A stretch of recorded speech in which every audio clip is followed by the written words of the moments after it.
Well, good evening from London. My name's Lynn Julius, and I'm very happy to be back on Lockdown University. So, this talk is divided into two parts.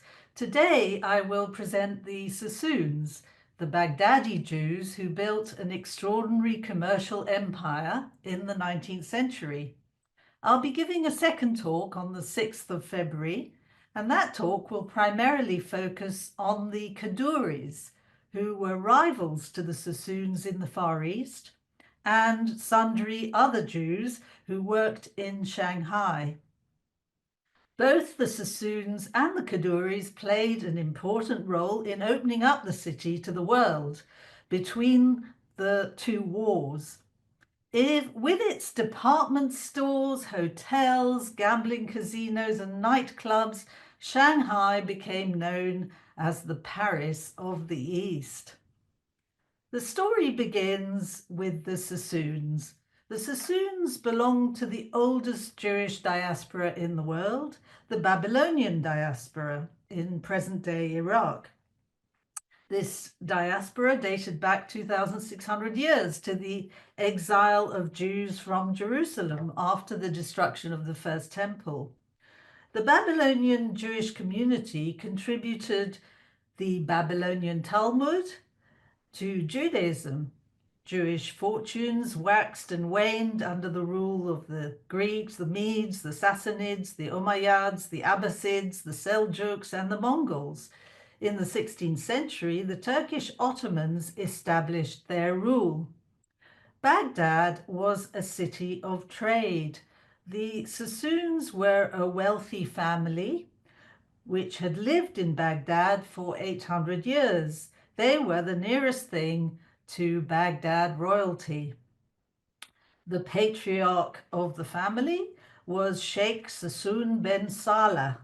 He served as Nasi, the prince, the titular head of the Jewish community.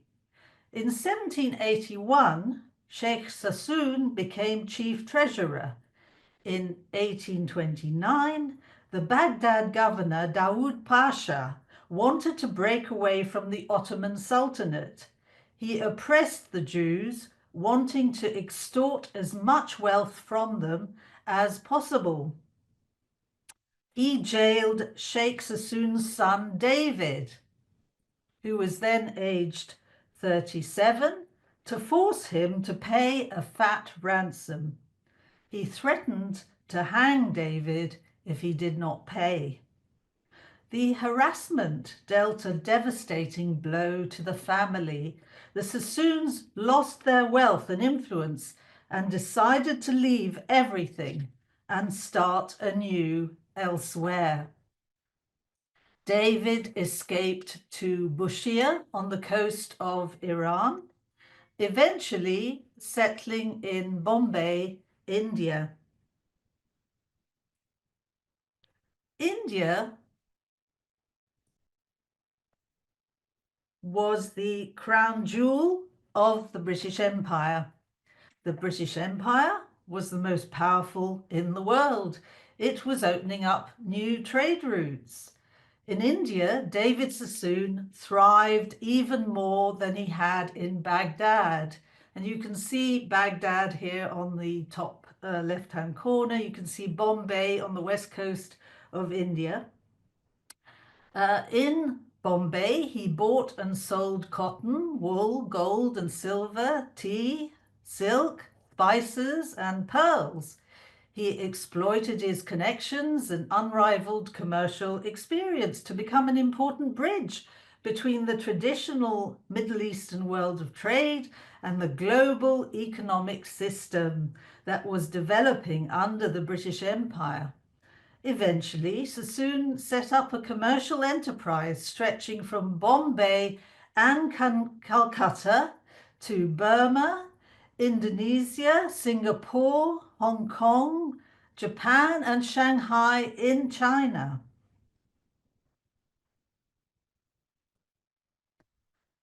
When he was 15, David married Hannah, who was 14. He had 4 children by her. She died in 1826. He married for the second time to Farha. Farha had 6 sons and 4 daughters. So in all, he had 8 sons and 6 daughters, too numerous to be shown on this family tree. There were 39 years between the eldest and the youngest. His 2 eldest sons helped him run the business. Like the Rothschilds, David dispatched his sons to important financial centers and trading posts in order to found new branches of the family business. Here you see David seated in the middle wearing his turban, and his sons Elias, Albert, and Sassoon wearing European dress. But as a rule, the family were not allowed by David, the patriarch, to wear European clothes until the Indian Mutiny in 1857. Other Jews followed David to India. The moment David Sassoon settled in Bombay in the 1840s, he created a local Jewish community from scratch. The community was looked after from cradle to grave. David Sassoon set up schools, and here you see the EEE Sassoon High School in Bombay. He tells parents back in Baghdad, send your children to me, your teenagers. I'll educate them. I'll make sure they have a synagogue to go to. For instance, the Knesset Eliyahu synagogue here in the center, also in Bombay. If they get sick, I have a hospital they can go to. If they die, I'll make sure they get a Jewish burial. It's a good business move. And on the right-hand side, you can see the Sassoon Library. David Sassoon was a great philanthropist, and he also did a lot to benefit the local community, the local Indian community. Indeed, a steady stream of young Jews were sent by their families in Iraq to work in Sassoon's enterprises. At its height, 6,000 Jews were living and working for the Sassoons in Bombay. The Baghdadi Jews were not all from Baghdad.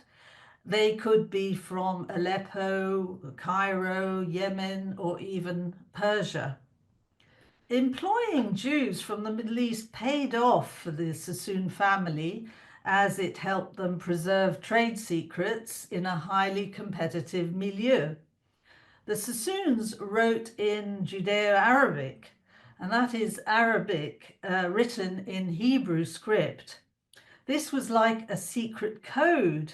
They could communicate in confidence among themselves and with their employees.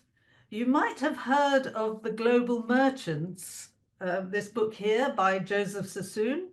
Joseph Sassoon could read and understand Judeo-Arabic, and the book is based on detailed research he made into documents that showed how the Sassoons managed or even micromanaged their empire.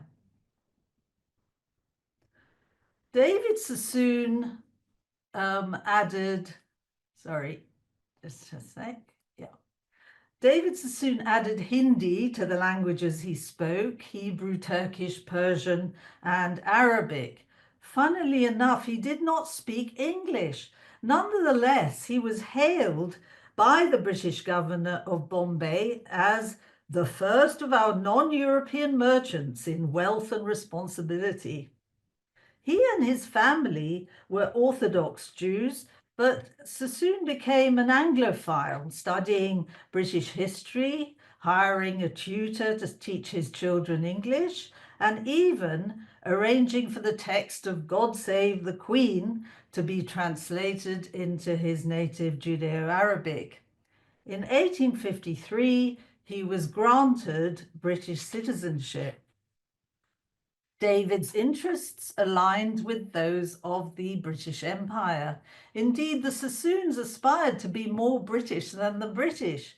This aspiration to assimilate into the British upper classes led to the unraveling of the Sassoon Empire as they spent, some would say squandered, their wealth rather than look after the business. They loved to entertain the great and the good with lavish hospitality. This did not make the British aristocracy by and large less anti-Semitic.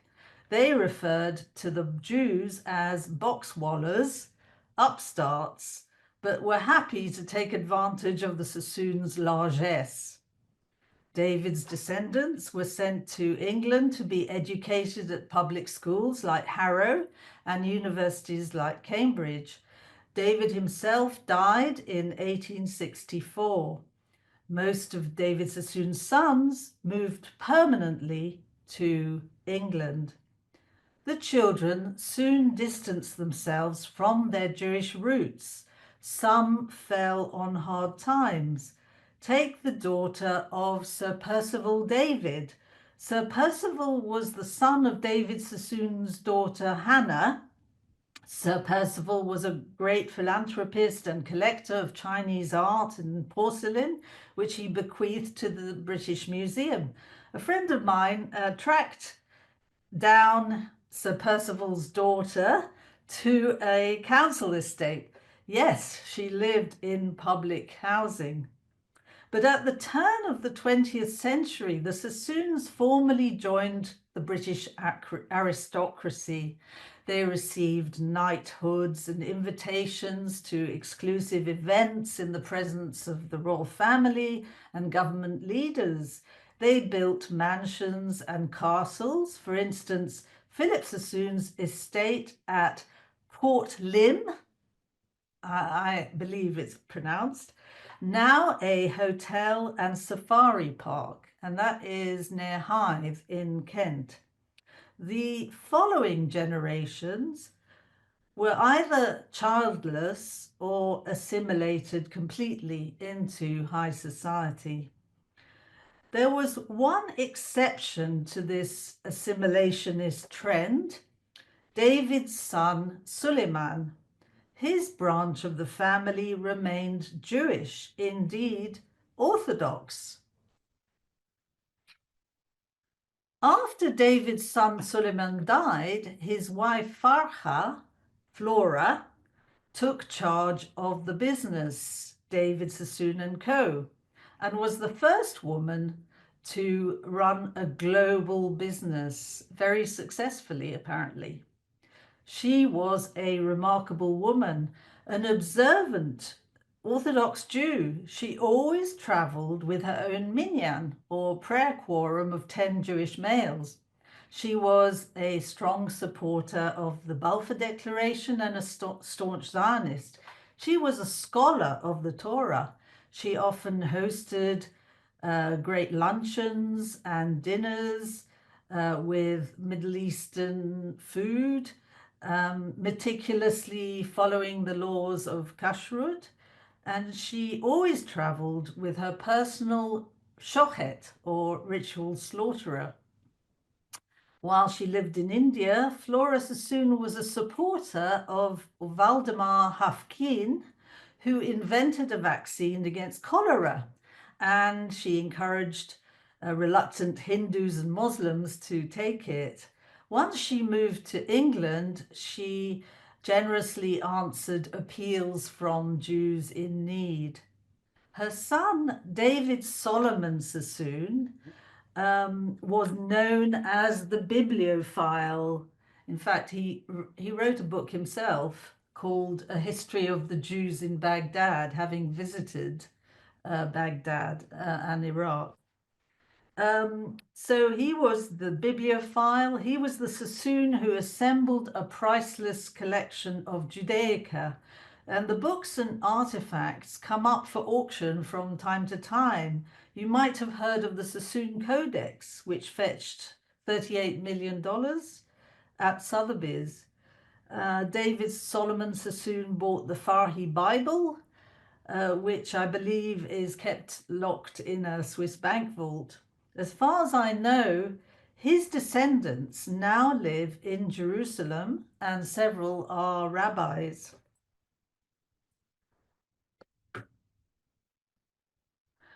Other famous Sassoons include Sir Philip Sassoon, who was an MP, a close friend of the Prince of Wales, and he became Minister of Aviation. Here he is in a portrait by John Singer Sargent. Then there was Rachel Beer. She was a remarkable woman, the first female editor of The Observer and the Sunday Times. She is famous for her scoop on the Dreyfus affair. You will remember he was the Jewish officer who was unfairly accused of spying for the Germans by Major Charles Esterhazy. Rachel Beer interviewed Esterhazy and obtained a confession from him that the documents he claimed incriminated Captain Dreyfus were in fact forged, and Captain Dreyfus was pardoned. Then, of course, there was the famous wartime poet Siegfried Sassoon. Both Rachel Beer and the father of Siegfried, Alfred Ezra Sassoon, were cast out of the family fold for marrying non-Jews. In case you were wondering, Vidal Sassoon, the hairdresser, is no relation. Back to the patriarch David Sassoon and his business. In the mid-19th century, opium became their principal source of income. Opium was grown in 3 regions in India. Almost 1/3 of Bombay's commerce at the time was bound up with the export of opium from India to China and other countries. 1 in 10 Chinese was addicted to the drug. After David's death, his son Elias expanded the drug business, and by 1870, the Sassoons controlled no less than 70% of the opium exports from India and enjoyed exclusive rights to grow the substance. At the time, the British considered trading in opium legal. For David Sassoon, opium was no different to any other commodity or dealing in leather goods or cotton, and opium was much more profitable. The great British trading company Jardine Matheson had a much bigger share of the opium trade. Later, the position was reversed and the Sassoons took the lion's share of the trade. The Sassoons also took advantage of 2 technical innovations, the steamship and the telegraph. Jardine could not compete. The Chinese did not at this stage consider opium legal, but they were weak and under pressure from the West. In 1839, the First Opium War broke out. At the end, in 1842, the Chinese signed the Treaty of Nanking, which ceded Hong Kong to Britain. The Chinese were forced to open 5 other ports, including Shanghai, to foreign merchants. European powers began to settle in Shanghai. This map shows you the international settlement and the French concession. That's when David decided to send his second son Elias to Shanghai to manage his business there. At the same time, in England, people were campaigning for opium to be outlawed, especially missionaries. Did the fact that the Sassoons caused thousands to become addicted to the drug prevent them from sleeping soundly at night? Not likely. Clearly, they did not have the moral qualms we have today. They looked upon the Chinese as second-class citizens, so the devastation opium was inflicting on people who were addicted didn't matter because they were Chinese. Yet the Sassoons knew how dangerous opium was. No one in the family ever used opium, and in many cases, they fired Chinese employees who were addicted to the drug. If used in moderation, opium was safe. Indeed, they claimed the Chinese who smoked or imbibed opium were better behaved, quieter, and far more sensible than those addicted to alcoholic drinks. In their effort to block the outlawing of opium, the Sassoons hobnobbed with the Prince of Wales, the future King Edward VII. They helped cover his gambling debts, in part by making so much money for him out of opium that he joked that he should appoint Reuben Sassoon, David's fourth son, as his Chancellor of the Exchequer. That's Britain's Treasury Secretary. However, it was to no avail. In 1906, the British Parliament outlawed the sale of opium in China. With this revenue stream blocked, the Sassoon family's business turned primarily to building hotels and skyscrapers in Shanghai. An exception was their investment in a bank with branches there and in Hong Kong, which would eventually become one of the world's largest, Hong Kong and Shanghai Banking Corporation, known to us more generally as HSBC.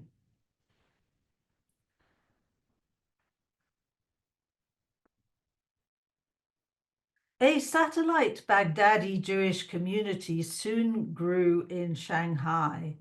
The employees were socially conservative and religiously observant.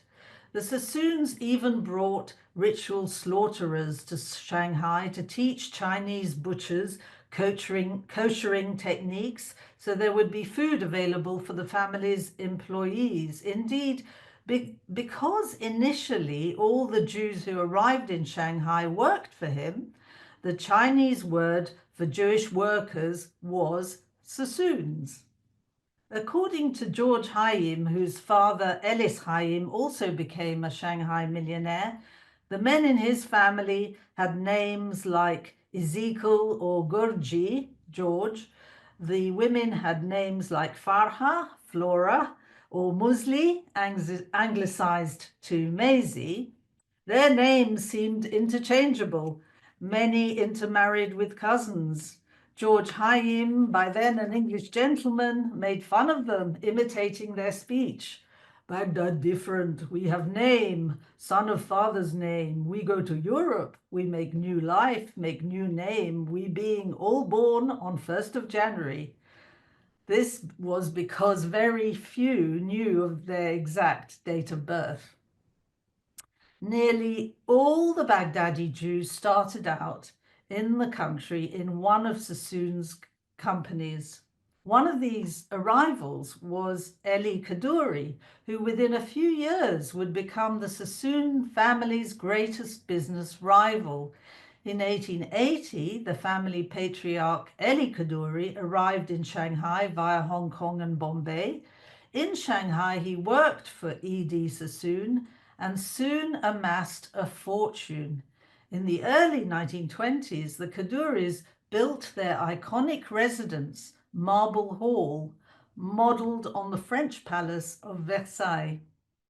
Together, the Sassoon and Kaduri dynasties transformed Shanghai into an international mecca of tourism, commerce, and leisure during the interwar period. They changed the face of the city. Enter on the scene Sir Victor Sassoon. He arrived in Shanghai in 1929. By then, the Kaduris were already well established. By moving to Shanghai, Sir Victor Sassoon had just made a momentous gamble. He was alarmed at instability in India. There had been riots. He liquidated his family's holdings in India and moved the money to Shanghai. Who was Victor Sassoon? Victor was the great-great-grandson of the patriarch David Sassoon. His dates are 1881 to 1961. He was born in his parents' honeymoon suite in Italy, when it was the tradition for honeymoons to last a whole year. His parents were en route from England to India.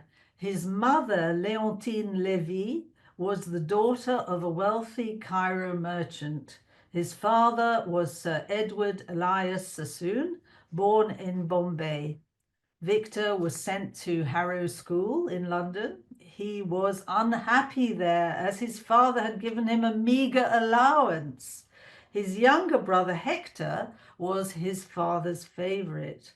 Victor went on to Trinity College, Cambridge. He was nicknamed Eves from his initials Ellis Victor Elias Sassoon.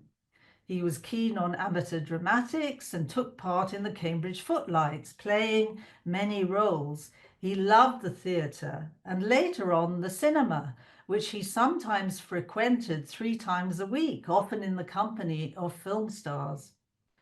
To correct a slight weakness in his left eye, he wore a monocle, which he polished with care before fixing it in position. He kept a diary in which he kept his observations and analyses of performances. He was always fashionably dressed. Victor spoke fluent French and had a talent for public speaking, but he was also good at maths and had a flair for business. He thought that banking was 10% expertise and 90% common sense. He managed to turn the 15 million pounds he inherited from his father into 100 million, roughly 4 billion pounds today. Victor was adventurous and sporty. He concealed from his parents his passion for dangerous sports by using 2 aliases, Eve Smith and Val Seymour. Val Seymour was a keen aviator and liked to sit on the front edge of the wing instead of in the passenger seat. During the First World War, Victor served in the Royal Flying Corps, which became the RAF. But in 1915, he crashed a biplane. It was not shot down. The crash left Victor with a limp and acute attacks of pain in his hip. He had 1 shoe built up and used walking sticks. He was determined not to end up in a wheelchair, even if it meant walking on crutches. But he was not able to walk, dance, or swim without making a painful effort. He completed his service in the Air Force as a purchasing officer. He was interested in politics and aspired to a seat in Parliament. His cousin Sir Philip Sassoon inherited his own father Edward's constituency and ultimately became Minister of Aviation. It seems Victor and Philip lunched together at Philip's residence of Trent Park.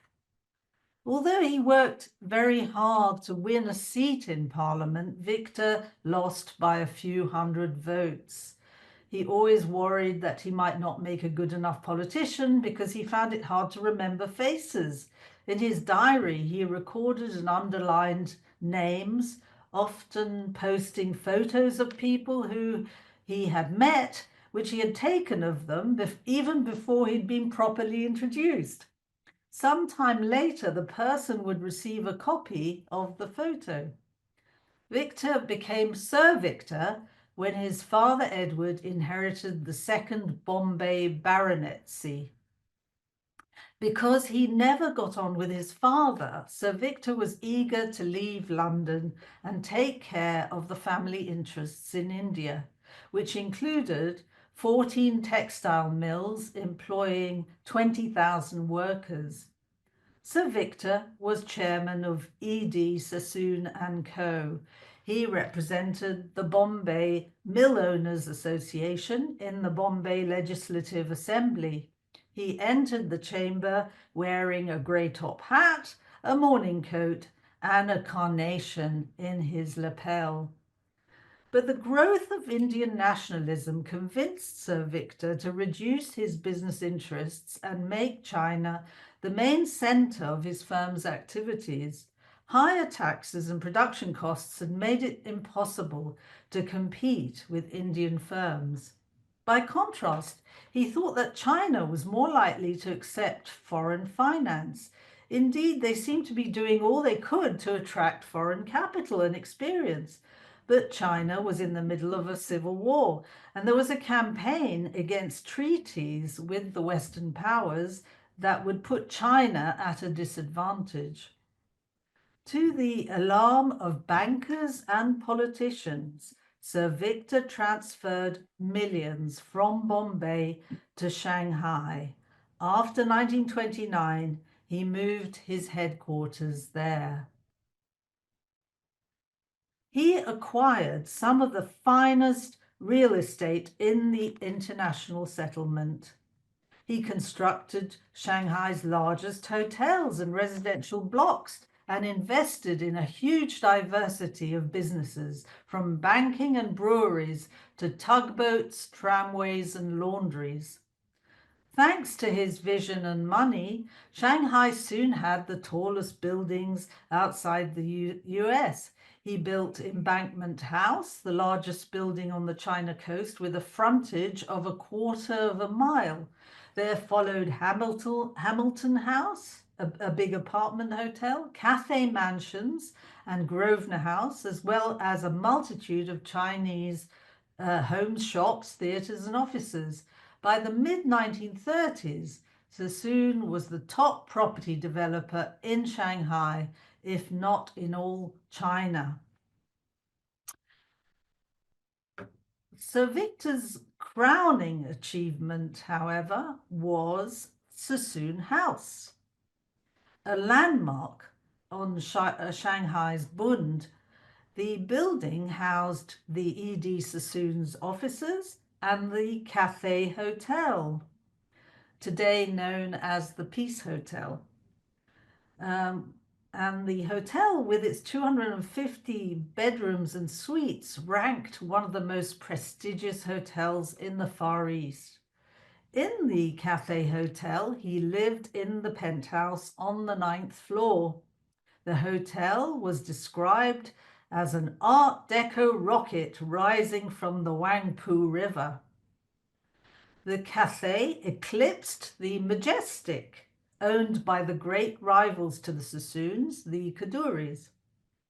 The battle between the two luxury hotels embodied the rivalry between these two wealthy families who had economic empires in Shanghai. With their luxury hotels and glittery soirees, both the Sassoons and the Kaduris contributed to turning Shanghai into a lively, attractive, colourful city, a cross between New York and Paris, Monte Carlo and London. Ellie's son, Lawrence Kaduri, wrote years later, "There never was and never will be another city like Shanghai between the two wars. A city of extreme contrasts, combining the attributes of East and West. Shanghai was a place where one could dance all night, go riding at 6 o'clock in the morning, work all day, and yet not feel tired." In the Cathay Hotel, the carpets were brought in from France, the rugs from Japan, the armchairs from India. Crystal chandeliers adorned the corridors, and a spectacular mosaic ceiling welcomed guests in the lobby. The Cathay was, quote, "one of the most luxurious hostelries in the world, rivaling the best in Manhattan," Fortune magazine gushed in 1935. The Cathay Hotel became a prime venue for functions and parties. It soon attracted the cream of Chinese society. Labels on two of the toilet doors, one marked gentlemen and the other Chinese, had to be hastily removed after educated Chinese protested.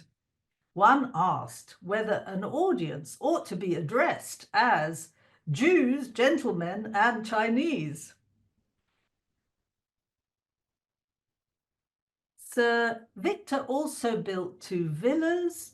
One was by the golf course in Tudor style and was called Eve's.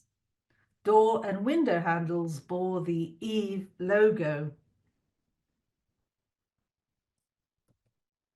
He loved entertaining, and in this took after his mother, who was a socialite and great London hostess. Sir Victor's home in Shanghai was a hub of intellectual and literary life. He held fancy dress dances, pyjama dinners, garden parties, tennis tournaments.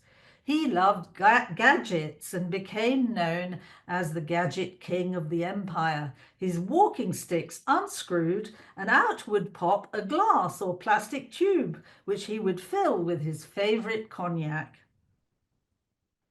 And of course, he was a photography buff, owning the first Polaroid and first pair of binoculars with a built-in camera. Victor Sassoon was a playboy, he was a millionaire, he was a sharp businessman. He also loved celebrities. He loved being with them. And here he is with Marlene Dietrich, who's sitting on the far right. He loved being with them. He loved having his picture taken with them. He traveled widely and visited Hollywood. He was friends with Marlene Dietrich, Basil Rathbone, and other stars of the silver screen. His great passion was horse racing. His horses were famous. They were all called Eve, after his first two initials, Ellis Victor.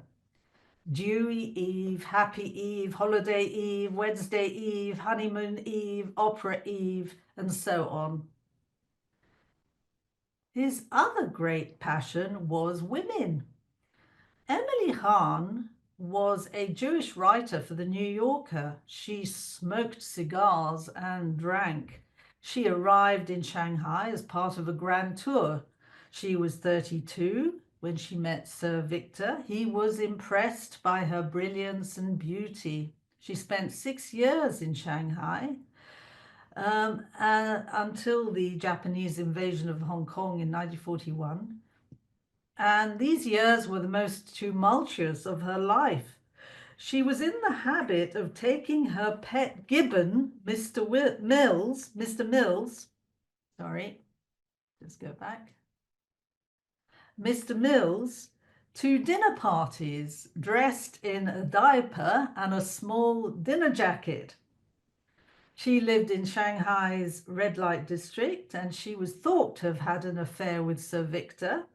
At the same time, she became romantically involved with a Chinese poet and publisher called Xinmai Zhao. Politically, Sir Victor had forthright views. He supported the Chinese nationalists, led by Chiang Kai-shek. At the time, the nationalists were in a state of virtual civil war with the communists.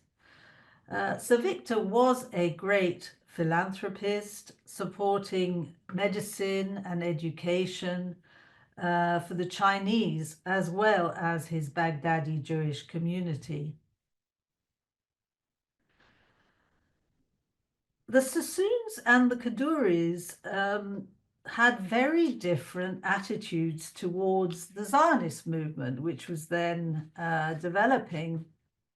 And the approach of each was much influenced by the way they rose to the top. The Sassoons identified with the British imperialists and the colonizers, and the Kaduris came up from nothing. They were stateless and had no particular loyalty to the British. Judaism apparently did not play a large part in the life of Victor Sassoon. His uncle Jacob Sassoon discontinued the practice of closing the mills and the firm on the Sabbath. in 1914. In 1935, all Sassoon employees in Shanghai were required to work on the Sabbath and festivals, apparently because too many of them could be found at the racetrack on that day. Working on Shabbat did not go down well with some Baghdadi Jews who were observant, and they left the firm. The Jewish refugees fleeing Nazism in the 1930s presented Sir Victor with a challenge on an entirely different scale. In 1938, he bought 10,000 square miles of land in Brazil with a view to establishing a Jewish colony there, but nothing came of it. He was openly skeptical about Zionism. Nevertheless, he headed numerous committees working for the relief of the refugees. Towards the end of the 1930s, the plight of Jews in Europe became critical.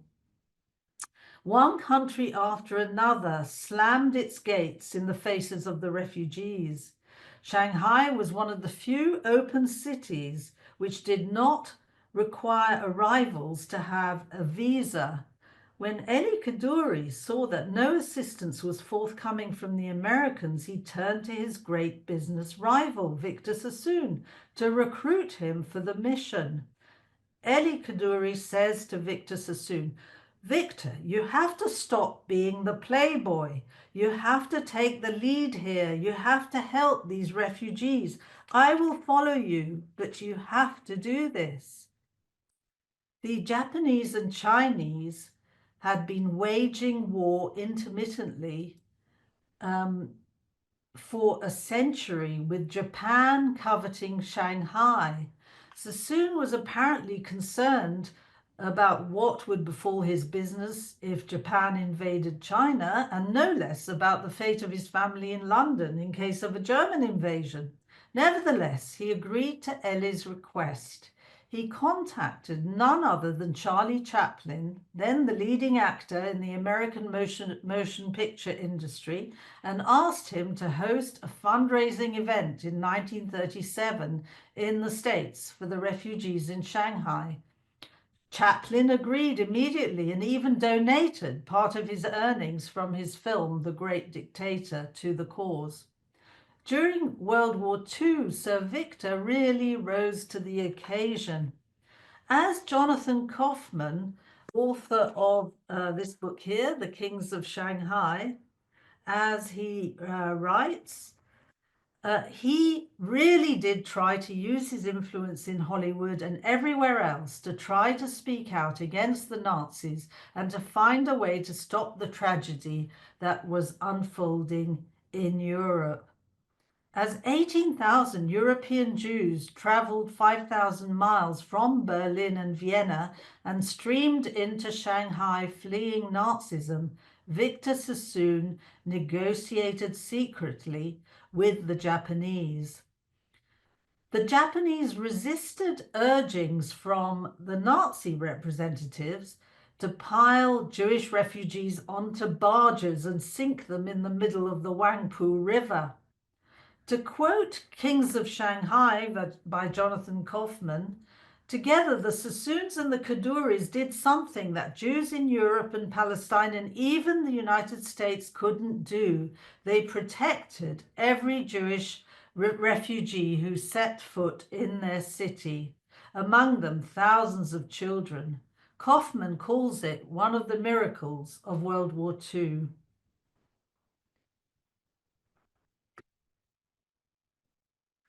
So Sassoon conducted his negotiations with a Japanese army officer named Koreshiga Inuzuka, who was a fierce anti-Semite, an ardent supporter of Hitler, who called the Jews the source of evil thoughts. But Victor Sassoon took it on himself to pamper Inuzuka with lavish meals. He impressed him with his wealth and invited Japanese army officers to stay at the Cathay Hotel at his expense. At the same time, he discussed the possibilities of economic cooperation and possible investments by the family in Japanese companies. Sassoon got Inuzuka to believe that ensuring the security of the Jews in Shanghai was nothing less than Japan's national interest.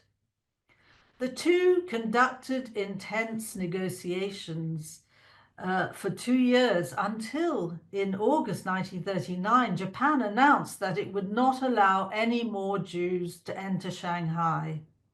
However, the 15,000 Jews who'd already arrived and the 3,000 more who were en route were protected. In fact, the Kadoorie and Sassoon families placed them under their care, housed them in their hotels and apartment buildings, and provided hot meals, basic equipment, medical care, and clothing. And they also helped the newcomers find work and created schools, day camps, music programs, and more for the children. Sir Victor Sassoon was a leading figure and willing to cooperate, Inuzuka reported to Tokyo. The leading class of the Jews in Shanghai has become very pro-Japanese. Sir Victor was indeed courteous to Japanese officers, but not above ridiculing them. When asked why he was anti-Japanese, Sir Victor said he was not anti-Japanese at all. He was simply pro-Sassoon and very pro-British. But tactless statements he made to the press that the Nazis would soon tear up their pact with non-Aryan Japan landed him in hot water. Mercifully, Sir Victor was in India after 1941, but it was up to his employees in Shanghai to frantically insist that Sir Victor had been misquoted.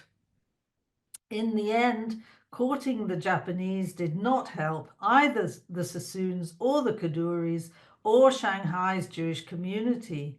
In December 1941, Japan declared war on the United States by attacking Pearl Harbor. They decided to change the rules of the game in Shanghai. They demanded that Sassoon and other leaders of the Jewish community draw up a list of all the Jewish refugees in the city. Soon afterwards, Gestapo agents raided Shanghai, put a stop to the activity of the Jewish school, and arrested Horace, one of Elie Kadourie's two sons. The Japanese went on to capture Hong Kong as well, where they arrested Elie, the family patriarch, along with Victor's other son, along with Ellie's other son, Lawrence. Because of Ellie's poor health, he was 78 and suffering from prostate cancer. The Japanese agreed to release the members of the family to their home in Shanghai. But their luxurious estate at Marble Hall, once a symbol of the immense economic empire of the Kadoorie family, became a Japanese base. Already a sick man, Elie Kadoorie thus became a prisoner locked up in the stables of his own home for almost 2 years, from 1942 to 1944. He died later in 1944.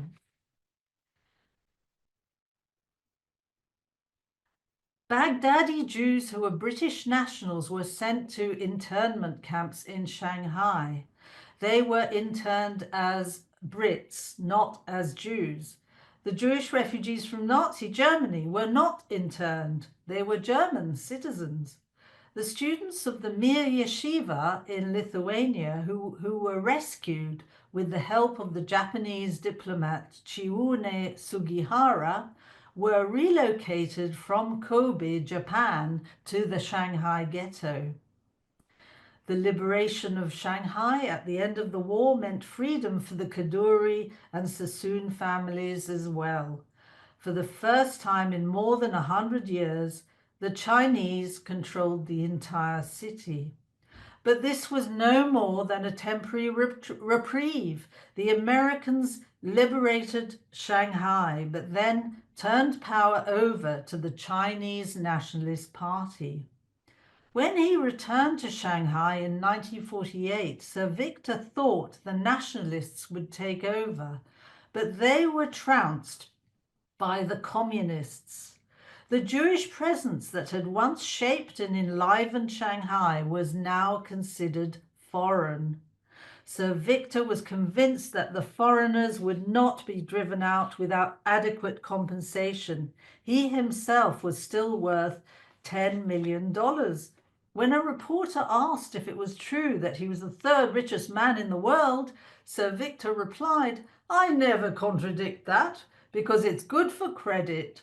On further questioning, he said, "If China goes, I'll be way down. If India goes, I shall be around asking for a job."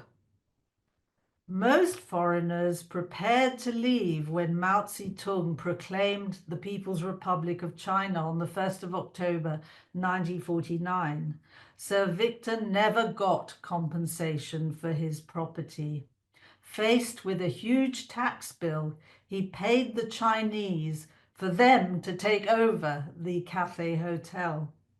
He lost millions as a result of his disastrous decision to move the business from India to China. "I gave up India. China gave me up," he said memorably. Ultimately, the fate of the Kaduris was very different. The Sassoons suffered a painful fall, lost most of their fortune in the Communist Revolution in China, and abandoned the business world. The Kaduris fled to Hong Kong, rebuilt themselves, and emerged stronger than ever in terms of both wealth and influence. And they will be the subject of my talk on the 6th of February. What happened to Sir Victor? He moved to the Bahamas.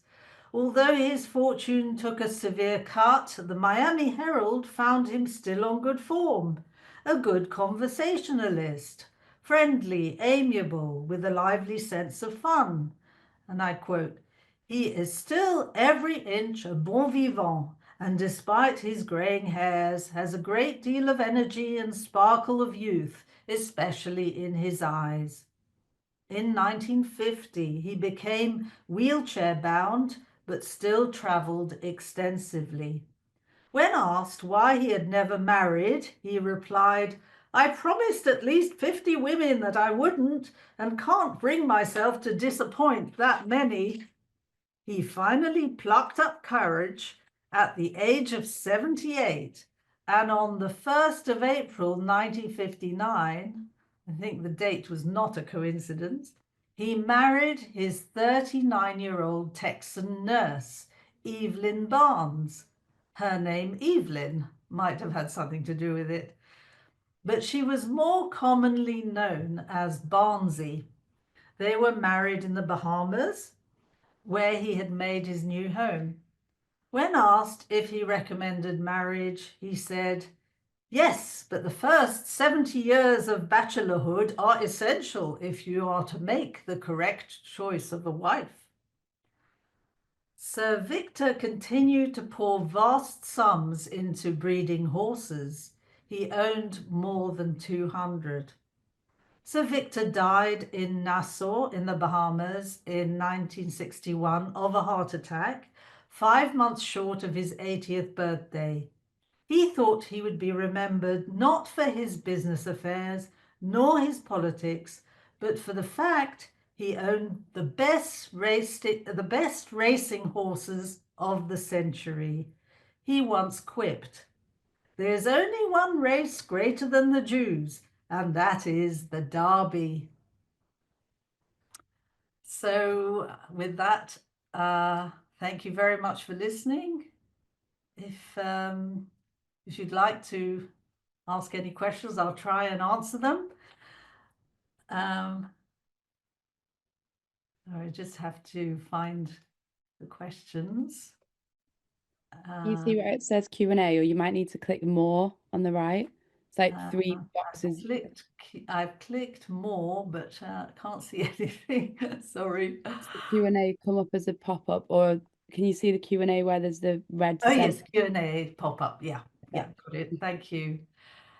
David says, we were in Shanghai the year before COVID and went to the former Sassoon Hotel, from where an Israeli expat led an excursion to see Jewish Shanghai. One of my friends is a Sassoon, born in Cairo, no relation. Yeah, there are Sassoons everywhere, not all of them related. Okay. Wonderful book, Kings of Shanghai. Read a couple of years ago, says Ruth. Jewish drug cartel. Yes, David. As a Sassoon descendant, should I be proud of their achievements or ashamed of their trade in opium? Well, I think at the time, because opium was legal, as I said, people didn't have the same qualms about it as they do nowadays. It was what people did, what traders did, and they did consider it as just another commodity. But it is pretty sort of scandalous nowadays, I think. I think we would say. Karen says the Hong Kong Jewish community was formally established in the 1850s in premises leased by the Sassoon family. The Ohel Leah Synagogue is a beautiful synagogue on the grounds of the Jewish Community Center and Carmel School campus. Thank you for that. When and why did the verb to be shanghaied become synonymous with kidnapping? I don't know, but I would think there were gangs in Shanghai, as there were, in many cities. Thank you, Sharon. Thank you, Anna. So I did say that the famous hairstylist Vidal Sassoon was not related to these particular Baghdadi Sassoons. I think Vidal Sassoon's family came from Syria originally. Did the Jewish employees marry Chinese women? Yes, actually, I will be talking about Silas Hardoon next week. He was a man who married a Chinese woman and had an extraordinary family. So more about him next time. Thank you, Vivian. Is that the end of it? No more questions? Oh, there's another Sassoon, Lorna. Contact, yeah. Okay, that's great. Thank you. So hope to see you on the 6th of February. Looking forward to it. Thank you very much for listening.